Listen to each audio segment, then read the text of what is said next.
Hello and welcome to Movie Buffs, a show where the action is the juice and where we live our lives a quarter mile at a time. I'm your host, Shani B. You can find me on all the socials at It's Me, Shani B. And I'm your other host, Cisco from Misfit Minded. You can follow me on all the socials at misfit_minded and my website, misfitminded.com. Each week we take the red pill and use our certain set of skills to break down the best action films of all time. Today, we're talking about the 2014 film, The Raid 2. On April 11, the action film phenomenon returns. Prepare to join the fight.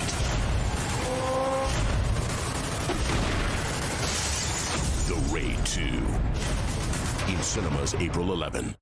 If you haven't seen it, the film picks up a short time after the first raid, and this time Rama has to go undercover with the thugs of Jakarta and plans to bring down the syndicate and uncover the corruption within the police force.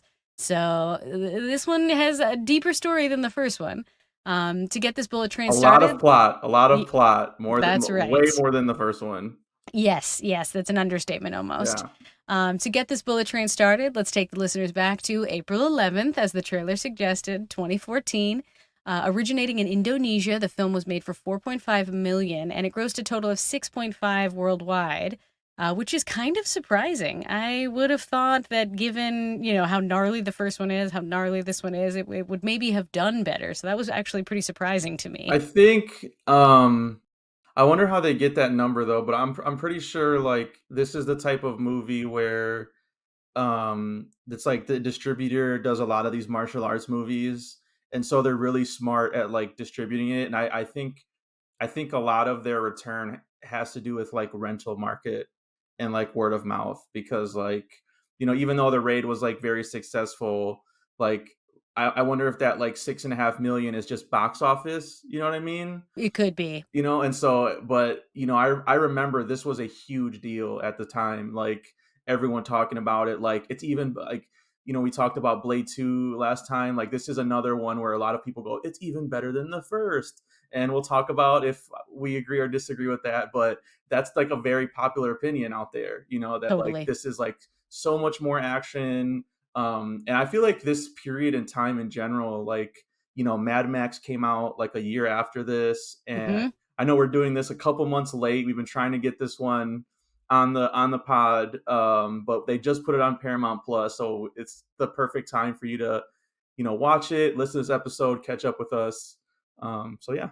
Yeah, April actually has a lot of good movies coming out. It was too many. It's surprising how many good movies came out in April. Not always in the same year, but still, like, you think of the summer months as like June is when it's really going to take off. But, March and April, they can sneak up on you and surprise you with really good movies too. It seems like a little early for Blockbuster, but again, because this is an Indonesian film, like they're playing in a very different like market and release schedule. And I was able to watch almost all the special features. So a lot of cool info I'll be bringing in on this episode.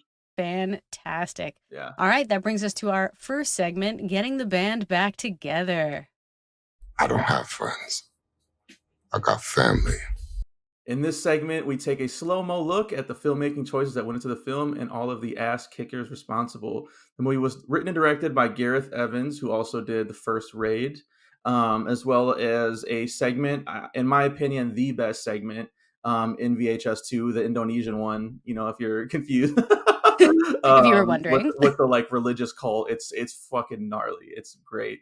He doesn't have a huge filmography, but yeah, like I'll get into like more of the filmmaking stuff, but he's all over the special features. I think he's probably the most prominent voice, obviously because of the language barrier, but also because like he's just so involved in the filmmaking. So I think it's a lot of the most interesting stuff on the features. But yeah, what did you think on rewatch? You've seen this one before? Or no? No, actually, this was my first. Okay. Yeah, I did not What do you know think? that there was a follow-up, but it makes perfect sense just considering, how much of a whirlwind the first film was, and I'm not surprised to hear that he's all over the special features. It's so easy to see when you're watching this movie that the filmmaker loves what he's doing, Oh, yeah. loves telling this kind of story, loves capturing this kind of action.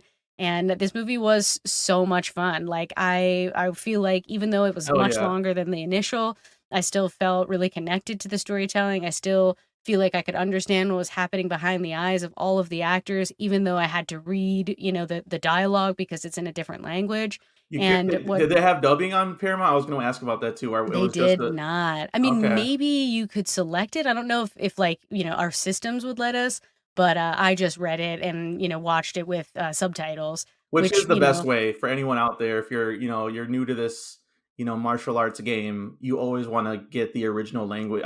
I just think it helps so much with the performances, like, and I know subtitles I watch everything with subtitles, but I know that's like a non-starter for some people, but, like, trust me, you see one movie with, like, bad audio dubbing where it's like, "Oh it my can god," take you out. and it's like it's so corny and, like, martial arts movies gets a bad rap for that, but that's not the movie's fault. No, That's the dubbing fault. So, exactly. yeah, a lot of these performances, like the actors, I think are great in this, and it's because of you get to hear their original dialogue. Yeah, That's right. That's right. Yeah, this movie, what really stuck with me, it reminded me so much of The Departed. It's a similar kind of storyline where Rama's got to go undercover and he cannot get caught. He's in such dangerous circumstances trying to align himself with, this big hitter gang within the community and he has that same intensity about him. And then on top of that just the amazing action, like the filmmaking in this movie is exactly the kind I want. A lot of inserts, so much yes. great camera I knew you as movement. soon as I was watching the inserts. I'm like, "Ooh, Shanny B is gonna love this." I love me some Those inserts. inserts are Inserts sick. just go they just show you that the filmmaker really cared about you actually having the story told to you visually. And I know that like Real some quick, people might go yeah. overboard with inserts, but they're so important. They're so so important. Real quick, can you think of like some of your? I have a couple just off the top of my head, but what were some of your favorite inserts? And like kind of explain too, I guess, for the average listener what an insert shot is too. I would say, Well, I guess, yeah, like how I think of inserts is when they go hyper close on a detail, yeah, an image of a detail. And something that sticks with me right away is like in the open, when they're really orienting you to the story and Rama's sort of like locked in the bathroom within the yes, jail, the door it's shaking because there are all these yeah. men on the other side waiting for him. And the lock, he's moving into the lock several different times You see the screw coming out in slow slowly. motion. Yep. Yeah, It's perfect. It comes out. You follow the story of the screw because the story of the screw is essentially what we're about to see happen across this thing. Like they're going to push him and push him and push him yeah. until he comes out and has to be who he is. Mhm. So I think that's part of why I really like inserts. And again, why I have to celebrate the filmmaking here because just like good writing tells you the story of a movie in the beginning, good filmmaking is able to do that visually, and he does accomplish that here. And it's Um, I like the combo too because it's like you said, a lot of people can go overboard with it, but I think it's a very good balance because even like that's like one of the first scenes of the movie. But like mhm, even before that, you get this like bird's eye view shot of like the gangsters in the fields, and yes. you just know something bad is gonna happen just because you see this shallow grave, Yep, people carrying this guy out to it. And so that it's not always just those really zoomed in shots, but at the same time when he gets to like those insert shots, like I was also thinking of like in the prison yard fight, there's the insert of the bucket in the water falling into the bucket, which I really liked. yes, And then just another again, really different camera angle than you normally see. There's a scene where I don't know, I forget the guy's name, the one with the gloves and the cane, the yes. gangster, I but love like that guy. he's like answering the phone and it's shot like overhead, like you see the back of his head and you see him like picking up the phone, like an insert of him picking up the phone, and it's like this red room. And in the special features they talked a lot about how they really worked hard to make sure every set that they had, because this is the first raid is one location, you know what I mean, Exactly. there. Yeah, And very so simple. it's very similar, every room is very similar and grimy and whatever. This one's a lot more clean. You get these penthouses, but they wanted to make sure the lighting in every single location was different. So in that room, you got the red. There's also that red in the room where he slits all the guys' throats. Ucho, it's Epic. like completely red, Yep, and it's just empty. But then there's like some green. There's like a blue club when they're in the karaoke bar. So yep. it's like it's very visually rich, like you're saying. I think they do a really nice job of really setting up this underground, seedy gangster world. Yeah. Yes. Yeah, it's all layered in a way that it functions so cleanly together. And, like there's the shaky camera during hectic, massive Yep. fight scenes to really mirror the emotional experience. There are, interesting reflective scenes, like when they're at that porn operation Yep. and he can see the gun under the table in the reflection of the water that he's focused because, like, it's Hmm. unfocused and then he focuses into it. It's so wild. He flips the camera upside down and all around. And I think my favorite part of the filmmaking is he uses blood splatter numerous times as a transition to another scene, To another which I was scene. like, Yeah. let's go. Let's go. I'm And here for that. and again with the shaky cam thing, because again, I think that's like a red flag for people. Like, oh, shaky cam. This is not that what you're thinking of with shaky cam. You can No. see very clearly all the action that is going on. And if you don't, it's to do a transition or something like that. It's always for a purpose. Yep. So one of the things that he talked about in the special features is that he wanted to bring it back to this old, I think the three guys he named was like Jackie Chan, John Woo, and like Buster Keaton or something. Oh. You know what I mean? Like, so this old school, you see all the action in the camera. They're Mm-hmm. not going to cheat it like a lot of American movies do, where it's like they'll shake the camera so you can't see what's happening, or they'll do a quick cut. And I like what he said that he's like, so you think your brain thinks that you saw an action scene, but you really didn't. You heard it. You heard it because it's just sound effects and shaky Right. camera and editing. Exactly. Which again I think is really smart because that is not the case here at all. No. No. Yeah. Yeah. Yeah. What else? What stuck out for you? What did you really latch on to in the filmmaking? So I had seen this before once, I think, when it came out, but I really did not have a great memory of this at all. So it kind of was like seeing this for the first time for me, other than a few of the really standout action set pieces, which we'll talk about later.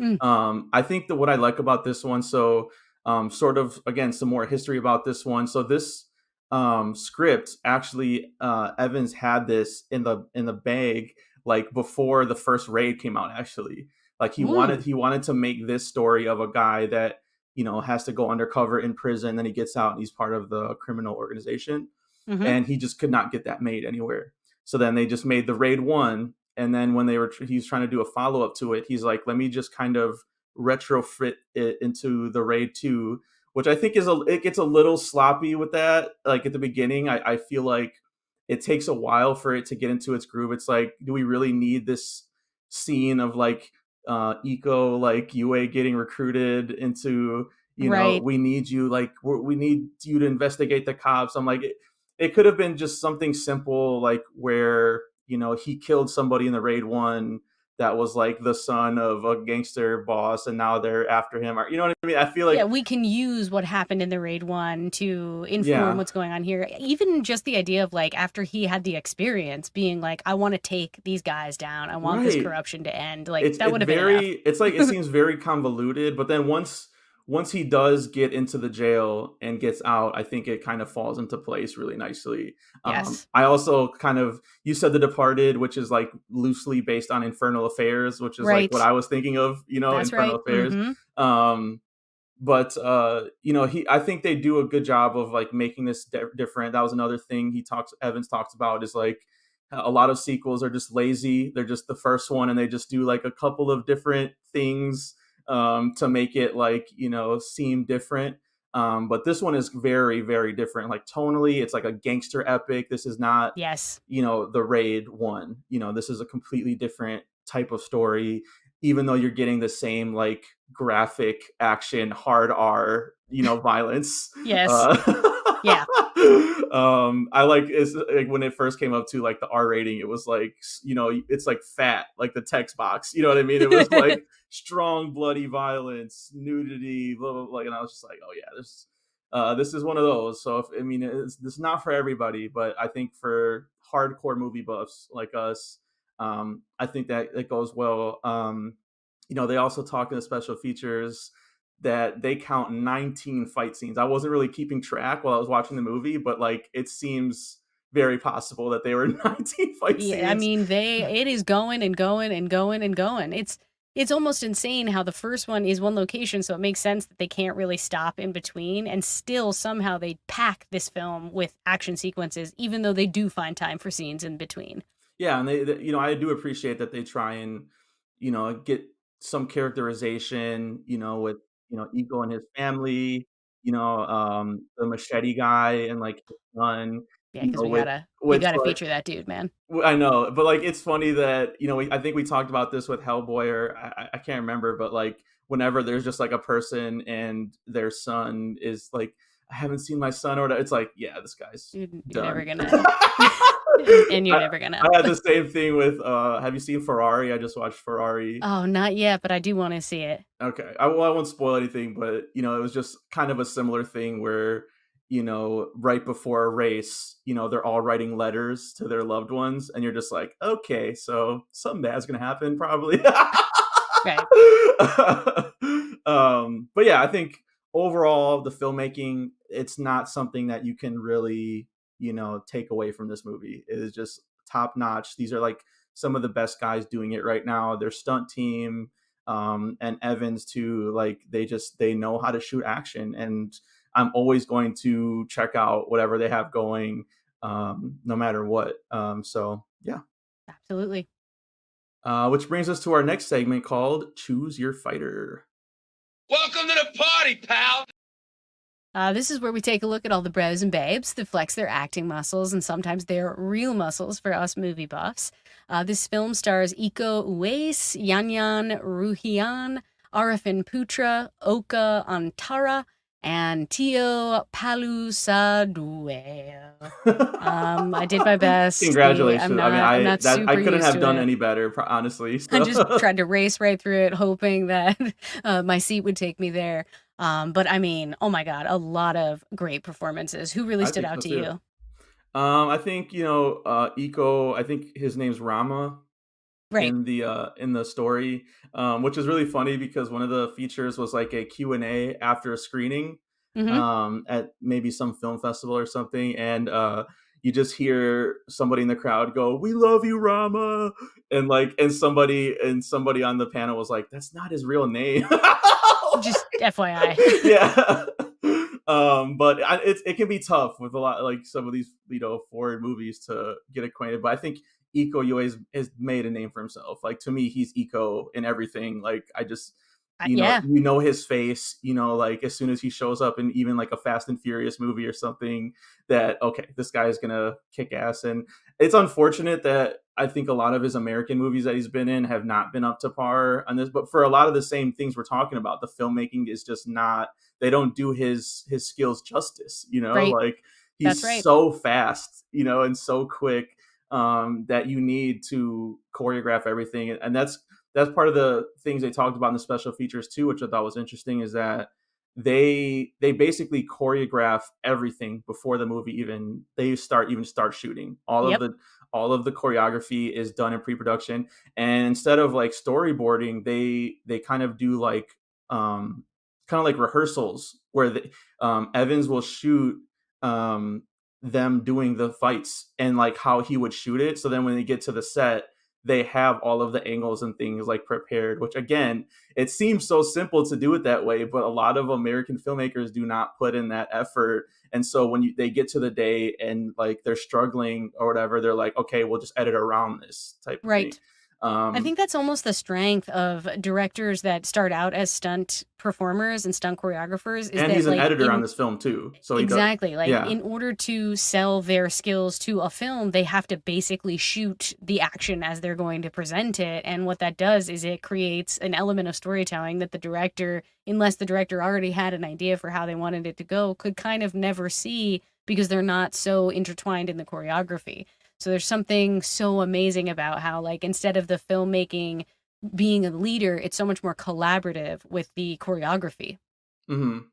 Yeah, and I think, you know, they talked about because they knew there was going to be like a lot more drama in this one, they went and they cast like some of the best like Indonesian actors or whatever that are well known. So I think that comes across. Honestly, I really liked Arifin Putra, who plays Ucho, who's Yes. probably like the main villain in this thing. Yep. He just has that like, you know, very, you know, we just did The Matrix. You know, these guys are all in business suits, very clean shaven, and so it's like you're noticing like these are what you see in like a lot of the Yakuza movies, but I think he has a lot of like complexity with his character where he's the Yes. son of the boss, and so no one's looking at him like we're not scared of you, we're scared of your dad type of thing, and he wants more respect. So you understand like his kind of descent into ultimately betraying his dad, that kind of Oedipal, journey that he goes on, and even killing his own dad. Spoilers for this movie, but But but like, yeah, go watch yes. it and come back. He's really good in that role. Did you like him as well? I loved him. I thought Yeah. he did such a good job. He was so hard to kind of get a read on. You couldn't tell which way his emotions were kind of going to go, which I thought was really helpful in promoting the story of, Rama's character too, where like he is trying to understand this guy. He's trying to get this guy to trust him. And with such instability, it made perfect sense that he would feel so on edge all the time because Hmm. he's not sure if this guy actually trusts him or if this guy, is keeping him like I feel like Rama can never really tell why Ucho keeps him around, and I think that's Hmm. like a strength of the storytelling and a strength of his performance. Well, I think that's one of the good things. Like early on, that's one of the things that's strong, even though like it's very convoluted. That like you understand what's happening pretty much for like for in the prison yard scene. Evans talked a lot about like how um Rama is so paranoid. He thinks that the guys are coming to kill him when really they were coming to kill Ucho. So Right. then that's all told visually, though. You don't get any dialogue scenes. So when he jumps in and when he realizes that they are trying to kill Ucho, then he switches his mind and he's like, okay, now I have to protect him, Mm-hmm. because if I don't and they kill him, then my mission is over. I'm gonna be stuck in prison. Yes. so Yeah. Yeah. so I It's like how all of that's communicated without any line. You get some setup for that where like Ucho kind of tries to intimidate Rama, but mm-hmm. he's like, he brushes it off. He can't be too like, yeah, I'll join you like right away. He has to be like, I don't know, I'll see. Yeah, I'm not sure. I think that's also the strength of the writing here, and the actor who's playing Ucho too is like he, in a sense, he isn't like the standard son of these guys who like wants this power, but actually isn't really that strong. Like Mhm. he is gnarly. He truly is a vicious kind of leader. So it also tracks that like he's not just betraying his dad because he's like a little wimp or whatever who just wants power. Like he truly is. He's like maniacal. You know what I Mhm. mean? And I think that's something that Rama totally underestimates, which makes sense because I think even the audience is thinking, oh, yeah, this is like a privileged son of this guy who's gotten all the benefits of power. So, of course, He's a he nepo thinks baby. he deserves it. But, like I ride for Nepo babies Yeah. across the board, and I'll ride for him in this story too. He is gnarly. Yeah, and Um, there's a complexity there too, though. Like you're saying, like he's maniacal, but he does come to his dad, and he's like, "I want more responsibility." He doesn't just like jump the gun and kill his dad right away.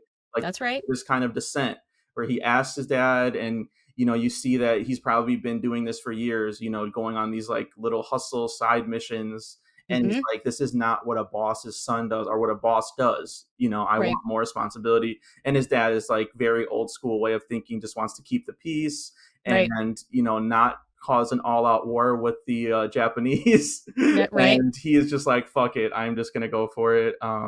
We also talked about Yayan Ruyahan, who's the machete guy. Let's go. I thought that was again another character that could have just been like an archetype figure that just carries machetes around and just kills people, but like you get this like sense that he has regret for what he's doing, in his line of work, and he wants to see his son again, but his ex or whatever is like, whose fault was that? Like, and I like the line too where he's just like, I'm not the smartest man. She's like, no, you're not.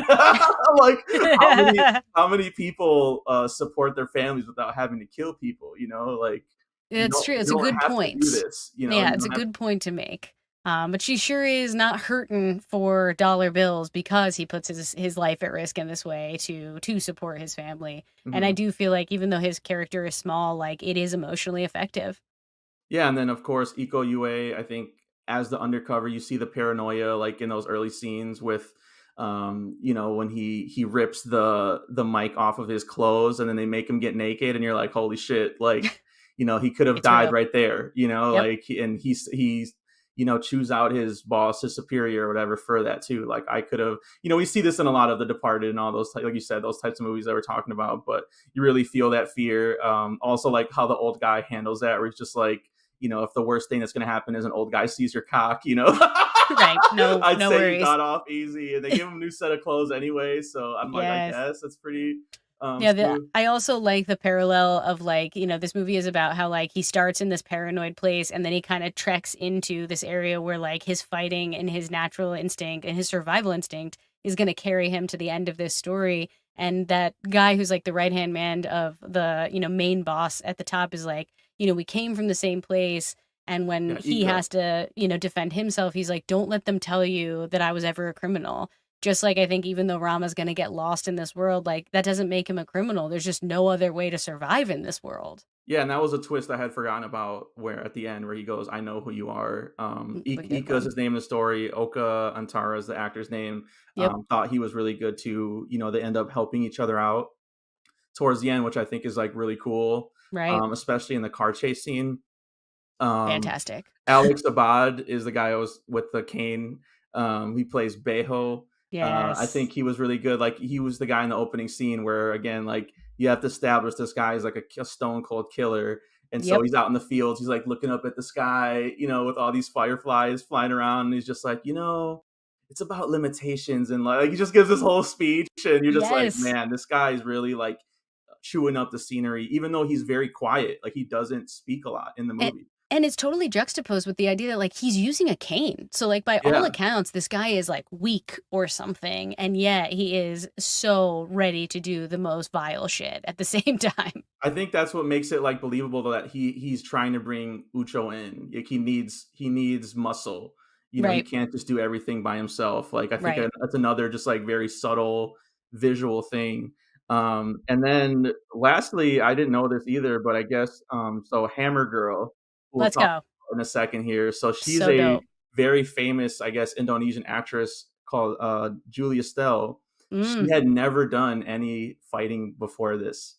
Isn't really? that amazing? I know, yeah. Wow. I So thought for sure she was like in two stunts, so a lot of these guys we've seen before, and that's not the case. They're all, in this school of fighting and are very seasoned. Mm-hmm. So Evans talked about that when he contacted her, he was like, we have to audition you. And he was like, which is, she never has to audition anymore. She just gets Of offered course. parts. And Mm-hmm. so he said, we'll do a 5-day audition. And so he said, Oh my God, 5 days too, dude. I think it was the hallway fight was what they were, choreographing. And so he said, the first day, it was, a little rough.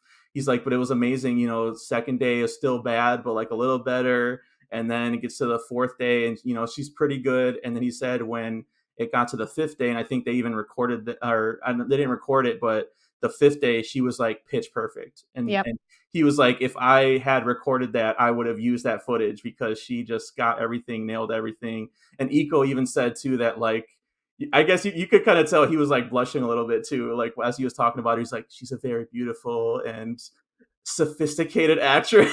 Yeah, but a talented stunt person, because that's something I was thinking about here too, is that like in American action movies that are following the same kind of model, you'd get the lead character saying stuff like, "Oh, I hate to hit a woman. I hate to mess up your pretty face, doll." Like all No, this he didn't. shit that would be so misogynistic.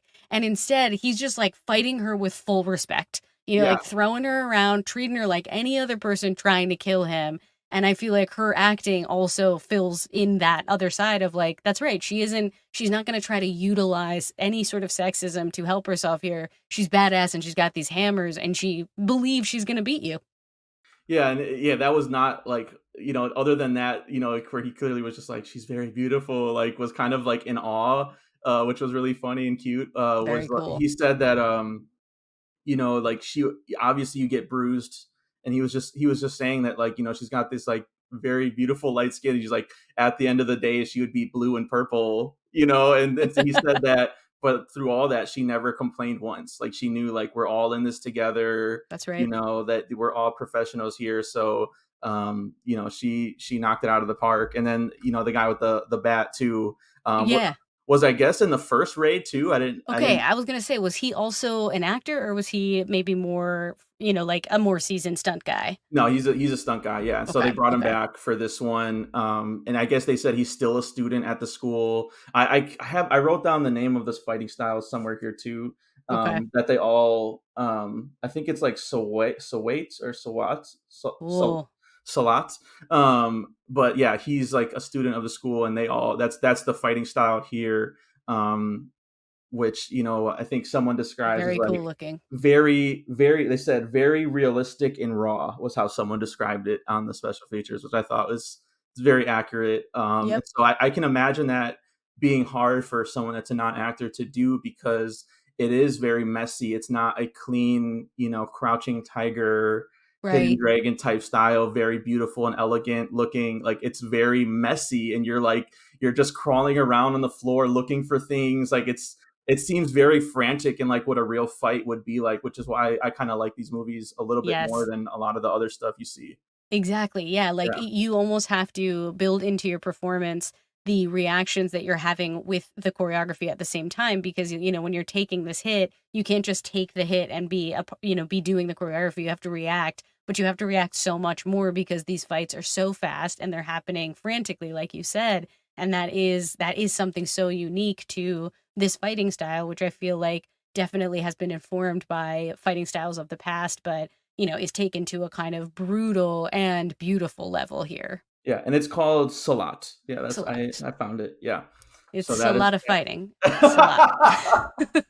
perfect. Nice, Yes. nice. All right. Yeah. Anybody else you want to talk about before we move on to the stunts? I mean, that's a lot of people, but again, this is a lot more cast and story than the first one. So I think that was everybody. Yeah. Yeah, you got to call attention to them. The performances were so good. Hmm. All right, that brings us to our next segment called The Need for Speed. Pain don't hurt.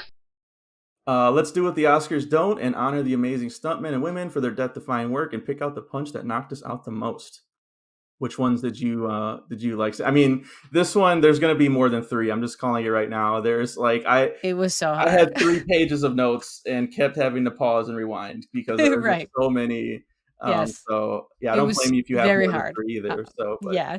I tried to narrow it down to my top three, but they're packing more than one. I yeah. think first, that opening prison fight where he is Mm. fighting in the bathroom and just like tossing dudes over the top of the stall and stacking bodies behind him is just like such a great introduction to like, again, that's what these movies are all about. They're about one man taking on many and kicking ass at Yes. it. Hell yeah. So good. I think also have to draw attention to, like we were just talking about, Hammer Girl and the baseball bat guy. They're Have like to. dual beat downs, like Hammer Girl on the That was subway. Go ahead. Yeah, I was just gonna say, like, that was vividly like what I remembered my first time seeing it was the subway fight and the Hammer Girl. That was like, how could So you good. forget that? It's just, you know what I mean? It's so visceral and so cool. Yep. And the Yeah, baseball stuff is so fucking cool too. You can hear that bat, the sound design of him dragging it. It's I ominous in know that the way. metal. And then like kind of pointing out like the way that you point out to hit a home run and like perfectly Lining up the targeting. shot with his eye. Yeah, Yup, those two dudes with the baseballs, like just such a fun, creative kind of choice to put here because, like to your point before, it is usually pretty frantic. It is usually like, what can you get your hands on? And what's amazing hmm about Hammer Girl and the baseball bat guy is they're like, actually, we have found our choice weapons hmm and we just keep finessing our performance with these yeah, weapons. yeah. So Yeah, cool. all their scenes were so good. But I think what like takes the cake for me in this film is the car sequences.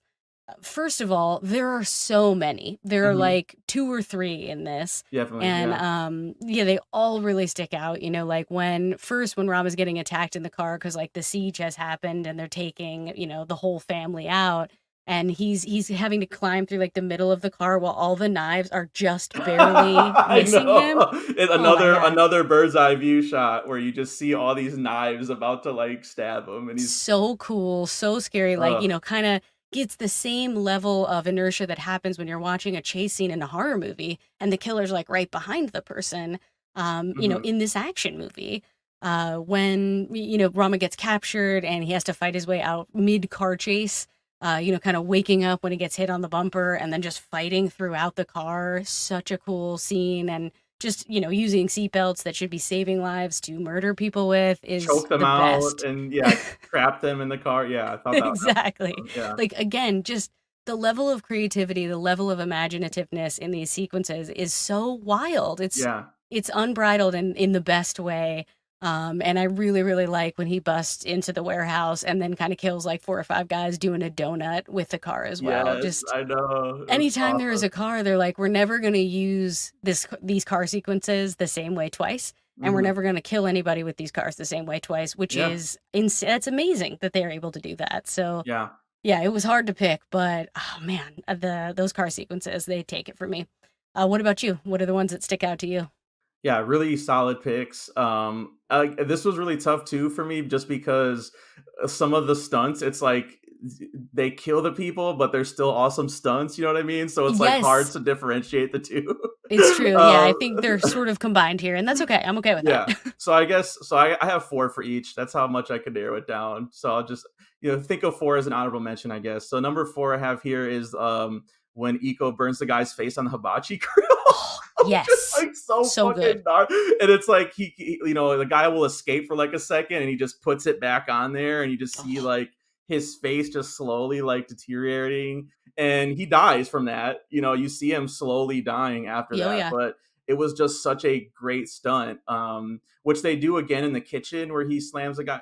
He kind of grinds the guy's face against the kitchen, table slab, the metal. But it's like to me, the hibachi grill was like it was just the best one out of that, like those types of things. And in that Perfect. same sequence, I like there's one where this was one of those frantic scenes where he busts in that restaurant because being chased by like a dozen guys. Yep. And he uses a chair as a shield, and then he like traps the guy in the chair and slams him against the table with the chair. Like I Yep. just thought that was again something so unique that you don't see all the time. Number three, I'll say the baseball and the hammers.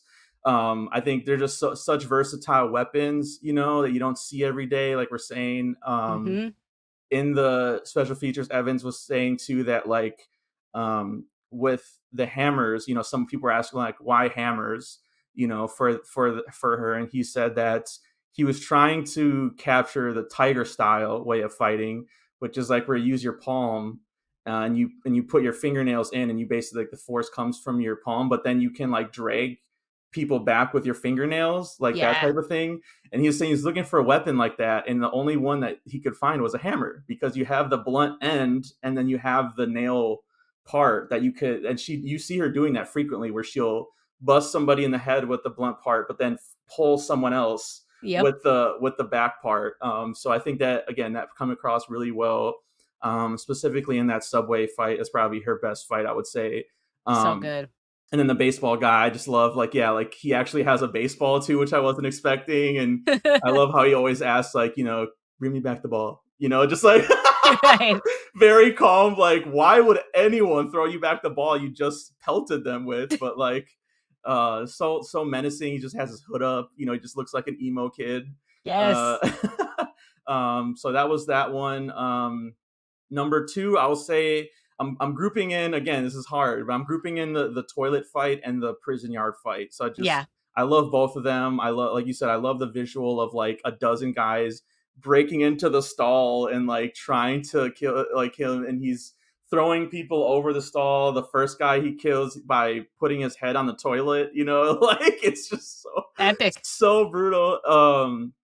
And then in the yard fight, and then in the special features, Evans talks about how they did that because it's such a confined space. It was just very old school trickery where they were moving the walls Ah, depending on where they needed the camera to go. very So if they cool. needed more space on the right side, they would open up more space with the wall on that side, Let's so go. he could fit. So I thought that was really cool. And then in the prison yard, it's just so muddy and dirty, and it reminded me of Extraction 2, Yeah. where we talked about that prison yard fight. Yep. I thought was like very similar. How they're showing the action. I guess my favorite part of that was when the big dude throws Eco into the mud. And you see Yes. the slow mo of him falling into this mud, Yep. which looks so gross. And then for him to take out that big guy, it took like so many different. First, he breaks his leg on the floor when they're Dude. wrestling around. then he shanks him in the leg, and then to take him out because that guy's still, coming after him, he throws a rock at his head, and it's just like, fuck, like this is woo, it was so, you got people getting sniped in that scene. It's just like madness and chaos, Yes. and I love that. Same. And then number one, I am with you. The car chases. I loved the car chases. I thought they beat were 'em. so brilliant. I specifically wrote about, put down the, fighting people in the back seat. I like the one where he drop kicks the guy out of the side of the car, and then Yes. that guy gets taken out by an By the- open car door. I was like, oh my God. But then you also get like, there's like a reverse, chase happening where they're stacked against each other and the guy's reversing. Yes. And then he like, you see him slide his steering wheel all the way and then the guy that was going forward smashes into like a freeway block. And it's just like, oh man, like again, so creative, not what I was expecting at all. And then at the end, yeah, when Iko's driving too, like you said, he's donuting people, and then he backs a guy into the wall, a brick wall. Like it's just, oh man, like using a car as a weapon. Yes. Everything is being used as a weapon. So yeah, those are my four. Very cool. Yeah. Yeah. One last thing I want to say about that fight in the mud is it's such an amazing fight too, because they're not just fighting each other, they are fighting the element of the mud. And that's like very apparent in the filmmaking, which is really, really fun. And the cops too. The cops keep swarming in too. Like every time you think like the fighting's about to like subside, it's like more cops, let's go. Yeah, and they don't stand a fucking chance, those cops. So yeah, let's go to our next segment called Death Proof. If he dies, he dies. All right, this is where we take a look at the movie's body count and see who bit the dust the hardest. All right, let me know, who are your kills? So yeah, I again, for some of this, if you had it, I try to highlight different ones, and trying to, there's so many here. It's 19 fights, guys. So yes. So for number 3, I just like the visual of when Koso first kills a guy with the machete, and you see him, he stabs it, and you see it like through the wall, which is like, I can't remember seeing in a film other than like Friday the 13th, like that's Jason shit. Yep. Hell yeah. But I like the like little button on it where when he takes it out, you see him through the stab hole and through the guy's open wound, and then he slides down. Like it's just so gnarly. It's baller. And also his second fight too, where like he ultimately dies, but he's in the club and he's just fighting for his life at that point. You know what I mean? Like he's looking at his picture of his son, which is like, oh, it's so brutal, but he's breaking bottles and stabbing people with it. And there's a part where he does the like Donnie Yen, multiple fast punches to the guy's face on the ground, which was like, man, these guys are fast. He scrapes a guy's face onto the wall, like outside when the fight bleeds outside in the concrete wall. Like it's just, I just wrote down animalistic. That's all I could think of. It was just animalistic, so true. And just fighting to survive.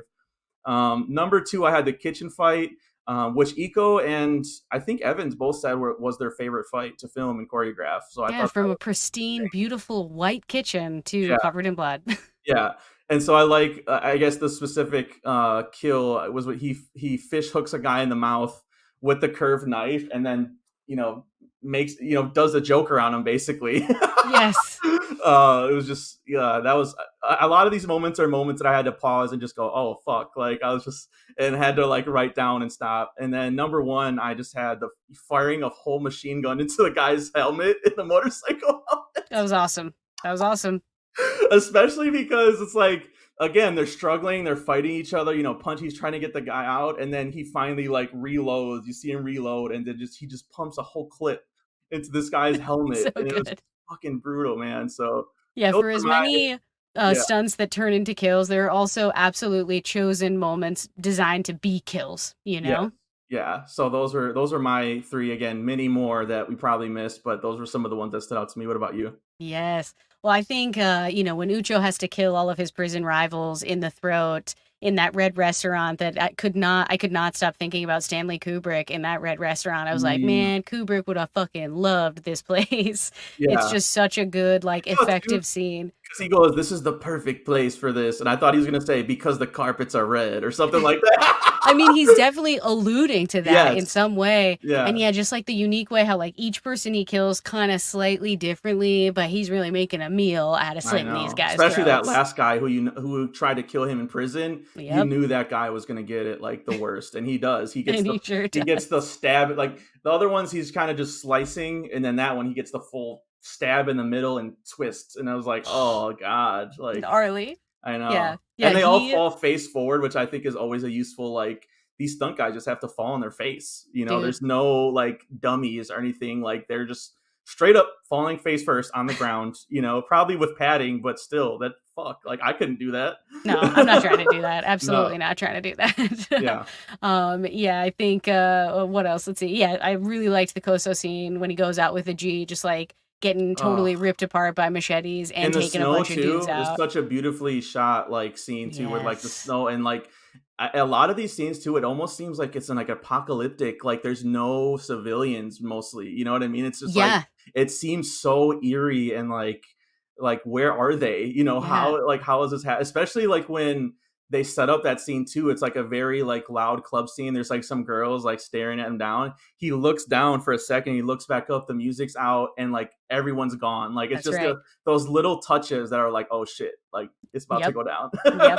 Yeah, everybody in this community fucking knows what's up. Yes, Like seriously. exactly. But I think the kill that sticks with me the most is when Ucho like isn't really sure who to trust in the Oh end, yeah, and so he blows Beijo's head like straight wide open, I like know. the whole side explodes off. Yeah, it's a shotgun point blank to the face. Woo. Because he thinks like I don't know that might bleed into our next segment too. I don't know why he would think that he's like an informant or whatever, but I guess he's just so caught up in like paranoia and like rage Him at that too. point.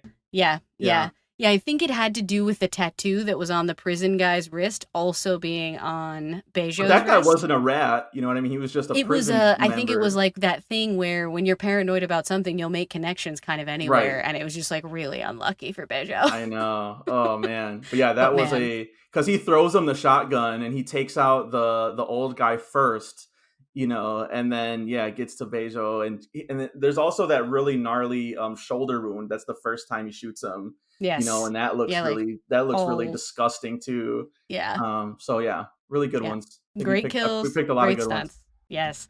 All right, that takes us to our next segment: exit wounds. Come on, don't bullshit me.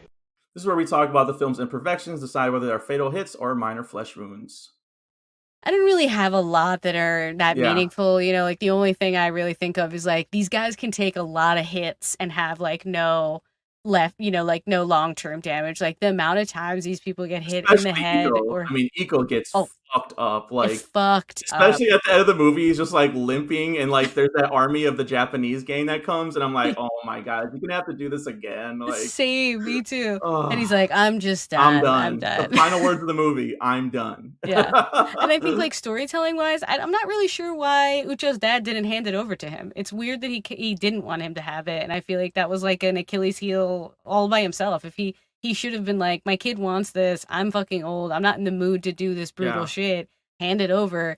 So it is kind of like weird that he didn't do that. I don't know. I think it's part of it. Part of it is just like he doesn't trust him, maybe, or he knows that he's like a hothead, and Right. that he's not ready for that responsibility. But I'm with you. Like there definitely was a way where he could have given him like a little more response. You know, don't let him off the leash completely, but just give him something to where this guy's not like penting up all this anger towards you. Seriously, yeah, Yeah. building resentment so easily. Instead, you slap his ass around and he kills you for it. So there's Oh, the that. slapping too was just like, oh, Not great. I like where he tries trying to speak and his dad just keeps hitting him and he just goes, fuck. Yeah, I'm just visceral. like, yeah, I'm like, man, that's accurate. You know, once you get slapped, it's like you can't think about anything else. You're getting hit, man. Yeah, you're getting hit and humiliated with a slap.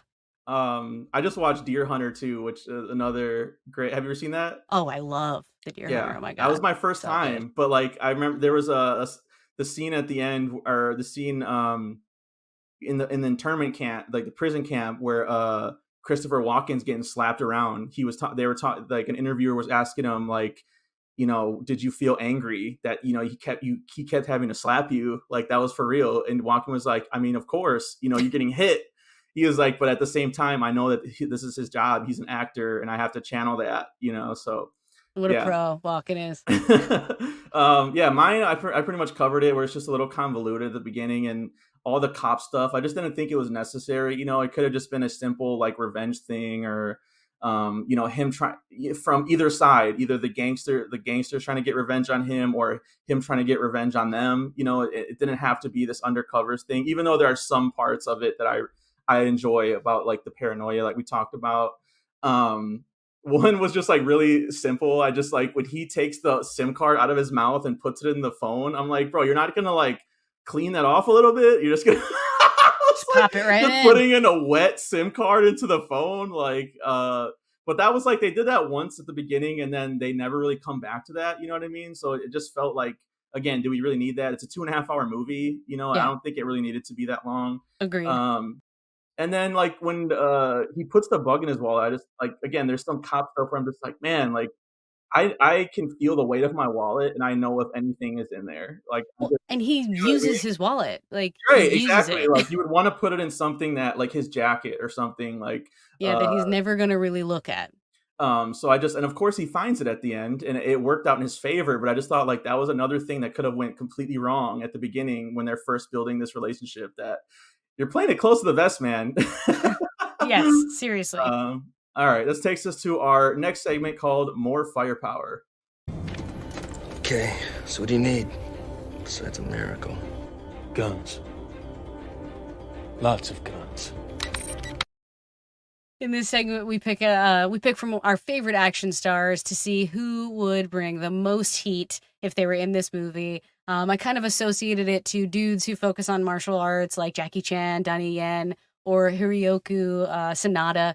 All Yeah, amazing stunt guys. usually it's the three that we outlined, but in cases like this where it's like a foreign movie, not really any of them fit as good as these No. guys. So I think this is a rare exceptions. We can switch it up on this. Like who did you have between those three? I gotta go Donnie. I just feel like he would seamlessly fit into this film, in my opinion. I think also Hiroyuki would too, but there's something about Donnie's like smooth style that I think, let's go. And I always want more Donnie. What about you? Yeah, I think out of the original three guys, I think it's clearly Keanu again. Where it's like it's basically John Wick. Like this is basically You're right. John Wick, and so that through that association, Donnie Yen is in John Wick 4, so he automatically has the speed that matches it. Jackie Chan, I just think, is a little more comical with the Yeah. action, which is not what this movie's going for at all. No, I mean, I'd like to see Jackie Chan do something kind of dark. It's almost like Jackie Chan fights this fast and has this many action sequences, but he has to keep it light. He has to keep it sweet. And with this And category, it's tough because it's like he's older now, but I'm assuming we're talking about like in their prime, yeah, I guess. totally. Yeah. So yeah, I agree. I would like to see Jackie. He did like one of his last roles was kind of a darker. I think what's his name was in it. Pierce Brosnan was in it. Okay. Came on the last few years. I didn't really like it that much, but I think they were definitely going for like a darker kind of thriller style into it. But like you said, I do wish he did a little more of those. But yeah, I think Keanu would win this again, but in this case, Donnie Yen definitely takes it. He's the one. All right, that brings us to our last segment. Game over, man. What a picture. Good picture, yeah. That is so much fun. I love that stuff, the killing. A lot of killing. A lot of killing. And this is where we rate the film out of 5 hammers, appropriately named. So I'm going to give this one a 4. I don't think it's as good or as tight as the first raid. Again, despite the conversation constantly saying that, I think that happens with a lot of sequels, like bigger and better, and so, but I do like the simplicity of it. We didn't talk about the score in this one, but I really did miss the Mike Shinoda score of the first raid. I just think that one was so badass. This one was like very, classical, basic ones where, they're using a lot of like drums and things like heavy bass. To make it like more dramatic. Right. But as far as the action and the filmmaking, can't deny this is another, great movie from these guys. So four hammers. Totally. Yeah. I'm going exactly the same. 4 hammers for me as well. Like very good, in its own right. It's a different kind of movie than the first, which I appreciate, but wall to wall action in so many ways and just next level stunts, next level imagination in the fight choreography. So I got to give it high marks for that. Yep. Yeah, this is a good one. I highly recommend it. I'm glad we watched it. And that's on Paramount Plus right now for everyone else to watch it That's with right. us. So Make think that sure no children are anywhere near. Oh yeah, definitely not. But yeah, I think that about wraps it up for us. Let's remind the people where they can find us. Get your fix and follow the show at We Stay Buff on Instagram, Facebook, and YouTube, and on Twitch at The Buffs. And you can follow me on all the socials at It's Me, Shani B. And so you never miss a rep. Subscribe to the podcast on Spotify and Apple Podcasts. Please leave a positive review. 5 stars, 5 stars, 5 stars. Follow me on all the socials at misfit_minded and my website, misfitminded.com. Next week, we'll be covering Speed because it's officially summertime. Summer blockbuster, yep. Yes, yes. All right, thanks again for listening. We'll catch you next time for another edition of Movie Buffs. Until then, stay buff.